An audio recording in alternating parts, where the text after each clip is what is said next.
yung ating mababakod. Clear, wala na ang ating damo. Ayan ang kuha niya. Ano ba yan? Bukod-bukod ba kayo uli? Oo. Tigi-tigil lang kayo. Ilan? Tatlo?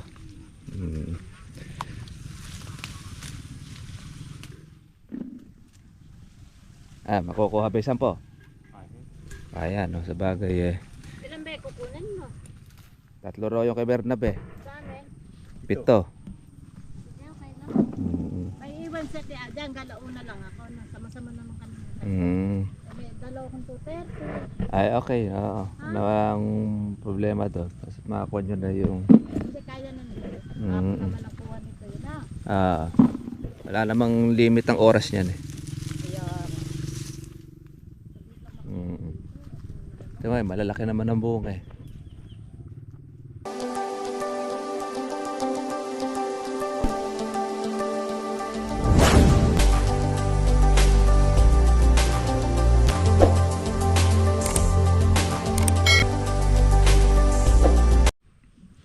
Magandang umaga po sa inyo mga katribya at welcome po sa aking YouTube channel. Kamusta na po kayong lahat? At ito po, di pa po tayo tapos ng ating tagapitas po ng ating kalamansi. Ngayon po ay target po ng ating tagapitas ay 10 red bag na kanilang makukuha. Ayan, ang ating mga mamimitas. Ayan yung ating damo mga katribya, ay mga bulok na siya. Ready na po itong pataba sa ating pong lupa. Ayan. Kaya ayos po yung ating nagawa mula po nung ating ibinaba po yung ating damo. Ayan. Ito po ngayon sila ngayon bulok na. At yun namang ating kalamansi mga katribya. Ayan, nakitang-kita na rin po yung mga talagang pitasin. Marami po tayong pang October, yung mga maliliit na mga buko. Ayan, nakadami nito. Lalagyan po natin ito ng abono pagkatapos po natin ng pagpitas, para po mayroon ulit tayong labasan ng another po na bulaklak pang November naman natin yan, saka po ng ating pang December, para tuloy-tuloy yung ating pag-harvest. Kasi itong tagulan na ito, libre na po tayo mga katribya ng ating patubig. Libre na rin po tayo ng ating pag-i-spray dahil wala pong insekto. Meron man siya, pakunti-kunti na lang. Kaya maganda-ganda mga katribya po ang magiging bunga. Kumpara po natin doon sa Tagaraw na talagang pagka nasiraan ka ng bunga ng kalamansi, matagal ulit paghihintay natin. Ito po mga katribya po yung ating pong mga buko pang October. Pwede rin naman natin yung paabutin ng November, depende sa magiging presyo. Napakarami po ng mga buko, mga maliliit. Ayan. Tapos siyempre meron rin naman po tayong halawin. Pagkapitas po ng ating mga malalaki, mga ilang kwan uli ay may kasunod naman na tayo. Tanggal naman po tayo ng ating punggos. Ayan, hindi naman po ganun karami yung ating punggos mga katribya. Yan na po ay sakit ng ating kalamansi. Pero mula nang tayo ay gumamit ng ating organic na katribya, ay konti po yung tinatamaan ng punggos. Hindi kagaya po ng mga katribya po. Wala po tayong ginamit po na organic, ay talaga sa bawat puno talagang marami pong sanga. Minsan puno-puno mismo yung pong nadadali mga katribya. Kaya marami po tayo pang sunod pang October. Malalaman na lang po natin kung magkano yung magiging presyo ng kalamansi. Importante nabibili ang masaklap mga ka-farmers. Kung hindi nabibili kalamansi kagaya po ng kamatis, eh tinatapon pagka hindi mabili.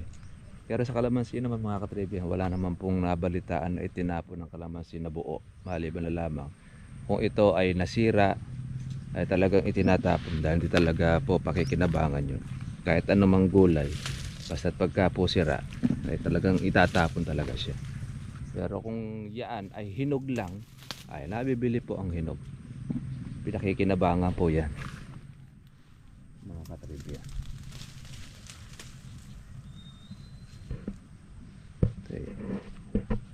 Dati po mga tagapitas ay hindi pa sila patatapos. Medyo maganda-ganda mga katribya po ang panahon natin ngayon. Sana ganyan na lang. Huwag na muna pong umulan para at least ay hindi po mahirap mag-alaga. Kasi gumagamit po tayo ng blower, electric pan para hindi po maluto ang ating kalamansi. Kaya yan po ang ating nagawa. Ayan, ang ganda po ng lupang lupa yung ating mababakod. Clear, wala na ang ating damo. Ayan ang kuha niya. Ano ba yan? Bukod-bukod ba kayo uli? Oo. Tigi-tigi lang kayo. Ilan? Tatlo?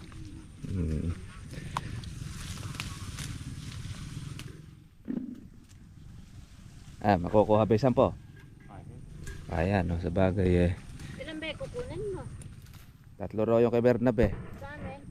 7. Sige, okay lang. May iwan sa ti Adang, galauna lang ako. Sama-sama naman kami. May dalawa kong 230. Ay, okay. Oo. Ano ang problema doon? Kasi makakuha nyo na yung... Hindi kaya na nito. Ako naman ang kuha nito yun wala namang limit ang oras niyan eh. Diba, malalaki naman ang bunga eh. Tapos ay para lumaki uli yung mga pang October. Yan mga katribya po ang kanilang pitas ay 10. Kahapon nakasyam sila. Ayan. Kaya hindi ko naman mga katribya po maiinip yung kanila pong naiwan po nagaholin. Ayan. Sa August na po natin yung babalikan mga farmers. Kaysa naman po mga katribya ang mga kula po ang makinabang, tayo na po yung ating pong pinaghirapan inalagaan ay mga kula po ang makikinabang. Swerte nila pero tatapos din yun. Karoon tayo ng bantay dito, sisiyan sila mga ka-farmers. So yun, no? After po natin makuha na po yung mga malalaki, ito naman po yung magiging kasunod po natin na pitasin. Kaya hindi ka po maiinip, mga 2 linggo lang ay pitasin na yan.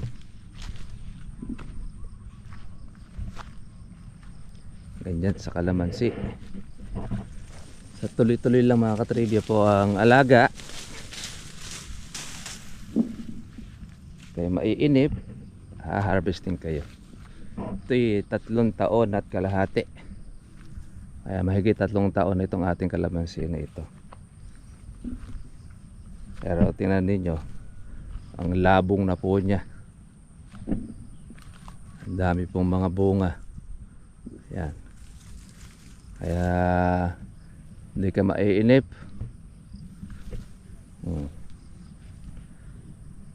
Kaya ready na po ang ating lupa na sabugan ng ating abono. Yan po ang isa sa maganda. Take note sa ating mga mag-aalaga. Tiyakin po natin na yung pong ating damo ay mga patay na, less na siya, kumbaga malinis, para po hindi po kainin mga katribya po ng damo itong ating kalamansi. Kailangan dahil na ganyan na siya. Spray na natin ang damo. Swerte tayo at nakasingit po tayo ng ating pong pag-spray bago po mag-ulanan. Kaya naman Ito, magpapatubo na lang tayo ng panibago. Pag tumubo siya, ayan, tsaka po natin siya uli i-spray. Tatanggal na lang po tayo ng ating mga baging masanga, yung ating sitaw-sitawan, yun yung ating sinisilip, makunat yan, no? Kailangan yan ay babunutin para hindi na po tumubo. Yan ay yung mga kumukula-pulo sa kalamansi. Kapag hindi mo inalis yan, tatakloban lahat ng ating kalamansi.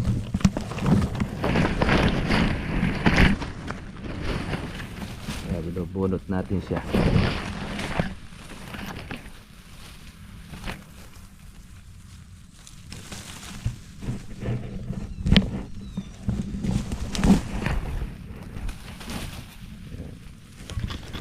Kasi ang ilalim.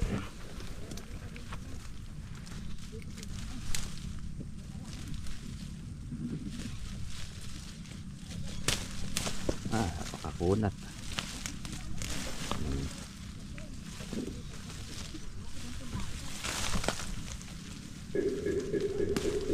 Kunat ang ating damo. Ayan. Ano naman siya ay ating itataas.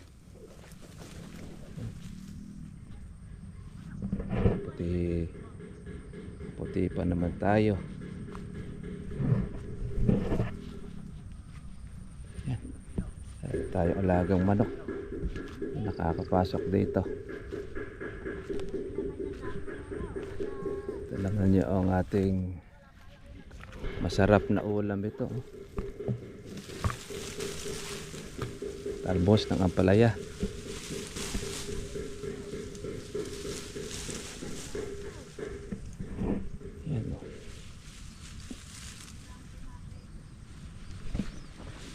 Pwede natin itong talbusan. Ayan o. Linis na yung kuha natin. Linis na ang ating kuha. Okay, bili na lang kayo ng merienda mamaya. Bili na lang kayo ng merienda mamaya. Hindi, ako nga ang bibili.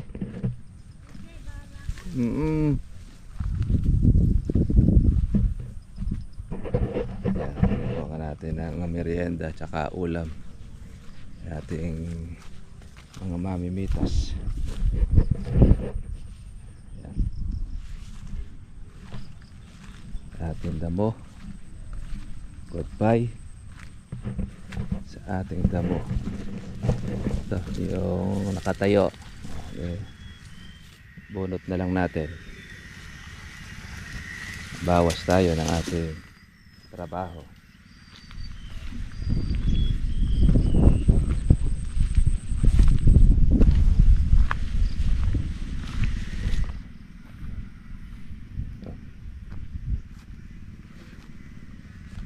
Galing ng bagay na yan pagka hindi po natin tinanggal yan lumalabong ng husto ating baging. Okay. Maya mga katribya po ay magsasalin sila at kapag umulan gagamitan natin ulit po ng blower. Ito maganda po ito, talbos healthy. Walang po ang katapat nito mga trivia. Carninas. Yan. Ang ating ang ulam po mamaya.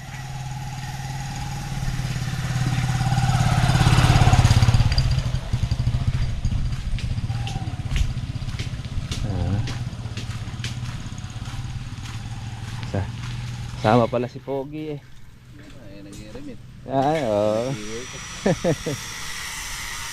Kaya wala pa sila lang, kaya pinakakabit ko muna. Pina-discarte na lang. Ako pwede yung discarte ha. Wala pa silang naday. Nakakuha lang natin sila ng bubong. Dahil madalas na uulan, nababasa po yung ating terrace.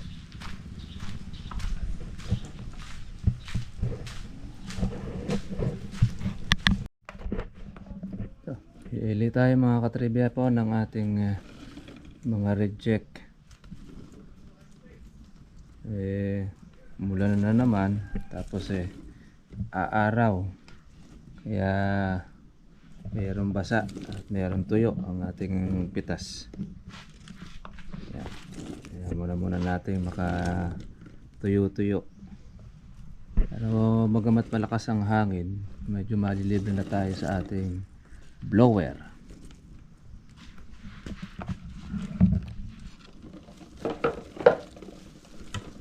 Nagbaha po mga katribya po sa Pampanga, Bulacan, Metro Manila, yung dulot ng bagyong si Emong.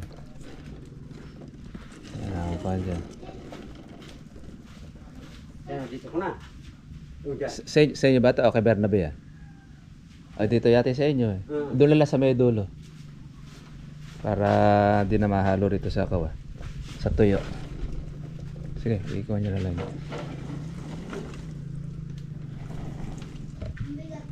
Ha? Wag, magaan. Oo nga, magaan yan naman. Magaan. Magaan lang kamo yan. Kaya para umulan pa ng konti eh. Umulan pa ako ng konti. Tumawad pa eh. Pagka ganyan-ganyan lang pwede na yan. Nakakatuyo naman.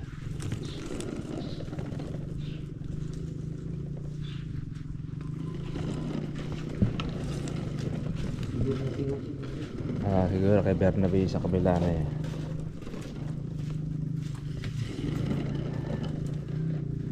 Kaya po maganda po ang pagkatuyo. Pwede na siyang salin para mabilis matuyo naman yung kasunod. Ang maganda pagka mayroon siyang pilian, dryer, hindi natin basa na isisilid ang ating kalamansi.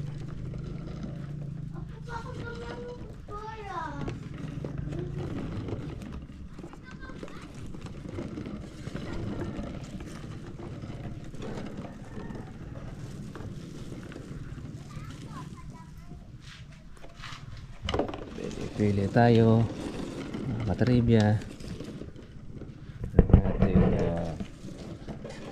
reject, tsaka natin verde.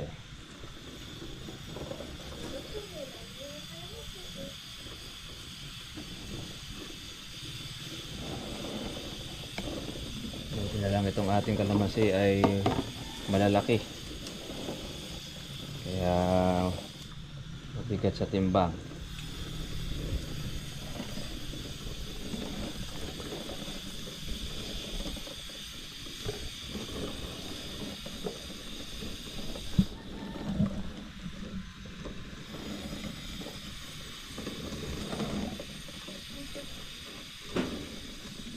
Buhay may kanin mo ha.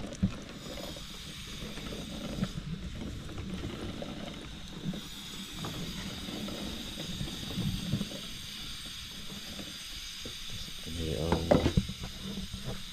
pangharang para bababa natin ang ating kalamansi.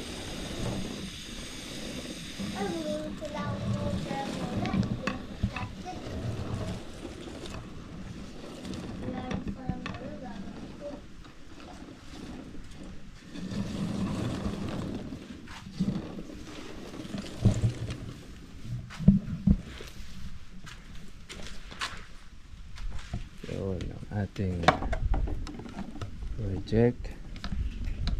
Hindi pa po tayo nakakabuo ng isang bag, kalahati. Wala pang kalahating bag ang kukuha nating reject. Dahil hindi pa siya loaded. Pero pagka loaded ang kalamansi ay mas marami po ang reject. Kumpara mo doon sa berde.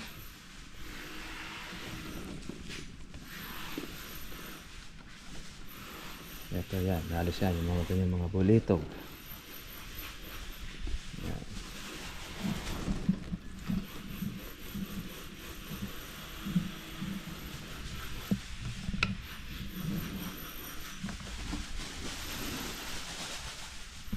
Naubos mo na yung kanin mo. Ubusin mo.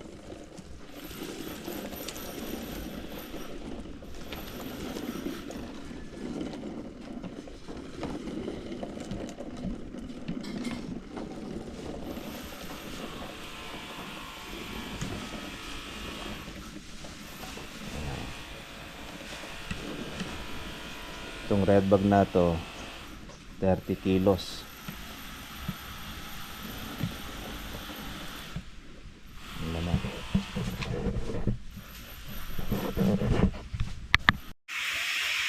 Ayun mga katribe, nakatapos po sila ng pitas, naka 10 red bag, nahakot na po yung ating kalamansi. Presyo naman po natin mga katribe po ay 900, kaya hindi naman po bumaba ang kalamansi. At di bagpos na napili po siya na 900. Ayun. Babating kalamansi! Eh, mula sakto-sakto nung tayo matapos, saka po siya ngayon ay umulan. Eh, biyaya na po ngayon niya. Eh, meron pang natitira sa atin. Ayun, laki pa ng kalamansi. Oh. Abi, akala mo ko, dalang hita. Oo. Tignan mo nga kung gaano kalaki. Salamat, tiyat-tiyat. Matamis yan, nakuha na yan. Siya lang asin. Ito yung dilaw nun sa atin, no? Oh, akala mo mga kiyat-kiyat talaga eh. Sa 27 red bag natin, ito nakuha natin dilaw. Wala pang isang red bag. Pero yung iba, pamigay kasi tayo, nasa isang bag din ang ating nakuha na dilaw. Eh, hindi pa po pampo yan. Hindi pa mababa ang kalamansi namin dito. Siguro dahil nag-uulan at may bagyo, kaya mahal. Dati, pagsakan yan. Kaya nga. Makakakuha kanya na 500 lang ang kalamansi. No? Oo. Naglalaro. Tumal pa. Kaya maganda naging haba ng presyo ngayon. Eh, kaya kagandahan yan, hindi apektado ng kalamidad yung kalamansi sa atin. Although kahit na nagkabahaan, at least may mapipita. Kaya ibang pananim yan, pagka ganyan nagbabahaan, hindi mabili. Ay, wala na. Kaya lagi mamimili. Kaya nga. Eh, marami pa mga palengke hindi nabubuksan niya dahil tubig mahaba. Oo, kung mga baha. Dahil di pampabigay. Kaya ito, halos sa Pampanga at sa ibang Metro Manila lang ang nasusupply nitong kalamansi. Lahat ng lugar na alam baha. Ngayon niya, doon lang nabibigyan. Pero sa Pampanga, grabe baha dyan. Pagka, sa Bulacan, maraming baha. Eh, marami dyan na hindi nakakaluwas eh. Hindi nakakapagbiyahe ng gulay. Kaya ganun. Eh, mga katribya, meron pa tayo natitira siguro, mga nasa 6 na red bag. Chano! Yung ating pitas ng kalamansi. Ayun, tama-tama po, makakapagsabog na po tayo ng ating organic. Yung organic na po yung ating ilalagay po dyan. Kasi na nakaraan na yung 2100. Eh, marami po mga bukong mga maliliit pang October natin. Kaya, yun po, ang phone natin siya. Okay. Tama-tama habang umuulan para libre po katubig. Sige mga kaparmers, God bless nyo lahat. Kita po tayo bukas. Bye-bye. Bye-bye po! Happy birthday kalamansi po! Birthday na kalamansi na naman.